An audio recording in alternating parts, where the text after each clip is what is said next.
इरफान सोलंकी उत्तर प्रदेश के कानपुर के एक जाने माने समाजवादी पार्टी के नेता और पूर्व विधायक 34 महीने जेल में रहने के बाद रिहा हो गए हैं। यह खबर समाजवादी पार्टी के लिए बड़ी राहत की बात है। इससे पहले सपा के एक और बड़े नेता आजम खान को भी हाई कोर्ट से जमानत मिली थी और अब इरफान सोलंकी की रिहाई ने पार्टी कार्यकर्ताओं में उत्साह भर दिया है। लेकिन आखिर इरफान सोलंकी है कौन, क्यों थे वे जेल में और उनके जीवन और परिवार से जुड़ी क्या बातें हैं, चलिए आपको बताते हैं। नमस्कार, द न्यूज़ 15 देख रहे हैं आप। मैं हूं आपके साथ तनुज दीक्षित। इरफान सोलंकी का जन्म 5 जून 1979 को राजस्थान के अजमेर में हुआ था। उनके पिता हाजी मुश्ताक सोलंकी समाजवादी पार्टी के बड़े नेता थे। इरफान ने अपने पिता की राजनीतिक विरासत को आगे बढ़ाया और कानपुर में अपनी मजबूत पहचान बनाई। उन्होंने 2007 में पहली बार कानपुर की आर्यनगर सीट से विधायक का चुनाव जीता। इसके बाद वे लगातार 3 बार विधायक चुने गए। उनकी मेहनत और लोगों से जुड़ाव ने उन्हें कानपुर की सियासत में एक बड़ा नाम दिलाया। इरफान सोलंकी की शादी 2003 में नसीम सोलंकी से हुई थी। नसीम और इरफान के 3 बच्चे हैं, एक बेटा और 2 बेटियां। इरफान जब जेल में थे तब उनकी पत्नी नसीम सोलंकी ने उनकी राजनीतिक विरासत को संभाला। 2024 में हुए उपचुनाव में नसीम ने कानपुर की सीसामऊ सीट से समाजवादी पार्टी के टिकट पर चुनाव लड़ा और जीत हासिल की।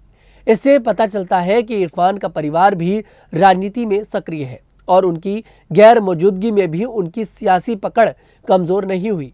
इरफान का परिवार उनके लिए हमेशा से मजबूत सहारा रहा है। उनकी पत्नी नसीम ने न सिर्फ घर संभाला बल्कि उनकी गैर मौजूदगी में सियासत में भी कदम रखा। उनके बच्चों के बारे में ज़्यादा जानकारी सार्वजनिक नहीं है, लेकिन माना जाता है कि वे अपने माता पिता के साथ मिलकर सामाजिक और राजनीतिक गतिविधियों में हिस्सा लेते हैं। इरफान सोलंकी दिसंबर 2022 में जेल में थे।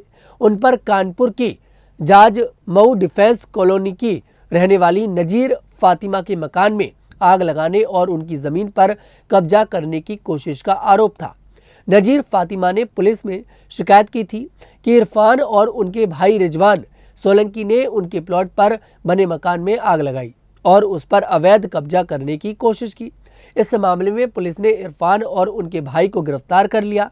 कोर्ट ने इस मामले की सुनवाई की और 7 जून 2024 को इरफान, उनके भाई रिजवान और 3 अन्य लोगों को 7 साल की सजा सुनाई। इसके बाद इरफान को कानपुर जेल से महाराजगंज जेल भेज दिया गया। जेल में रहते हुए भी इरफान ने हार नहीं मानी और कहा था कि वे जल्द ही बाहर आएंगे।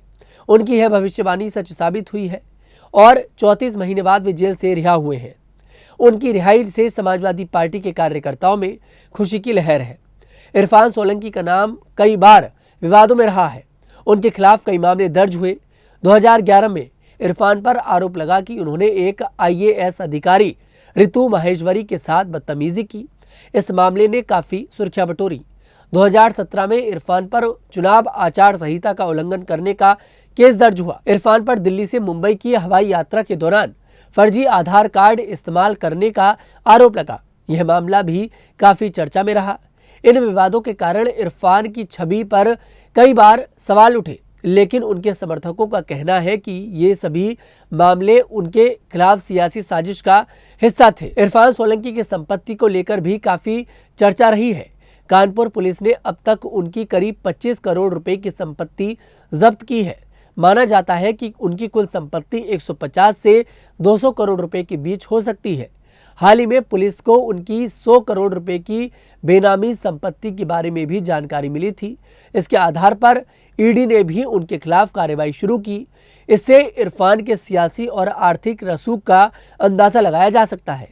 इरफान सोलंकी की रिहाई से कानपुर की सियासत में हलचल मचने की उम्मीद है। समाजवादी पार्टी के लिए यह समय पहले से ही अच्छा चल रहा है, क्योंकि आजम खान की रिहाई के बाद अब इरफान भी बाहर आ गए हैं। उनकी पत्नी नसीम सोलंकी पहले से ही सीसामऊ से विधायक है, जिससे सपा की स्थिति और मजबूत हुई है। इरफान के जेल से बाहर आने के बाद उनके समर्थक उत्साहित हैं और माना जा रहा है कि वे जल्द ही अपनी सियासी गतिविधियों को और तेज करेंगे।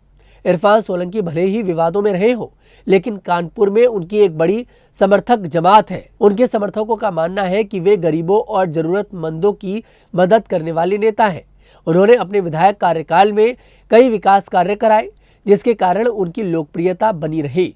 हालांकि उनके खिलाफ लगे आरोपों ने उनकी छवि को कुछ हद तक प्रभावित किया, लेकिन उनके समर्थक अब भी उनके साथ खड़े हैं। इरफान सोलंकी की रिहाई के बाद अब सबकी नजर इस बात पर है कि वे आगे क्या कदम उठाएंगे। क्या वे फिर से सक्रिय सियासत में लौटेंगे? क्या उनकी पत्नी नसीम के साथ मिलकर वे सपा को और मजबूत करेंगे, या फिर उनके खिलाफ चल रहे अन्य मामले उनकी राह में रोड़ा बनेंगे? ये सवाल कानपुर की सियासत में चर्चा का विषय बना हुआ है। इरफान सोलंकी एक ऐसे नेता हैं जिन्होंने अपनी मेहनत और पिता की विरासत को आगे बढ़ाकर कानपुर में अपनी पहचान बनाई। उनके परिवार ने उनकी गैर मौजूदगी में भी उनकी सियासी जमीन को कमजोर नहीं होने दिया। जेल से रिहाई के बाद अब वे एक बार फिर सुर्खियों में हैं। उनके समर्थक उनकी वापसी को एक नए सियासी अध्याय की शुरुआत मान रहे हैं, लेकिन उनके सामने कई चुनौतियां भी हैं, खासकर उनके खिलाफ चल रहे कानूनी मामलों और संपत्ति से जुड़े विवादों को लेकर। भविष्य में इरफान सोलंकी क्या रुख अपनाते हैं, यह देखना दिलचस्प होगा। रिपोर्ट आपको कैसी लगी, कमेंट सेक्शन में जरूर बताइएगा।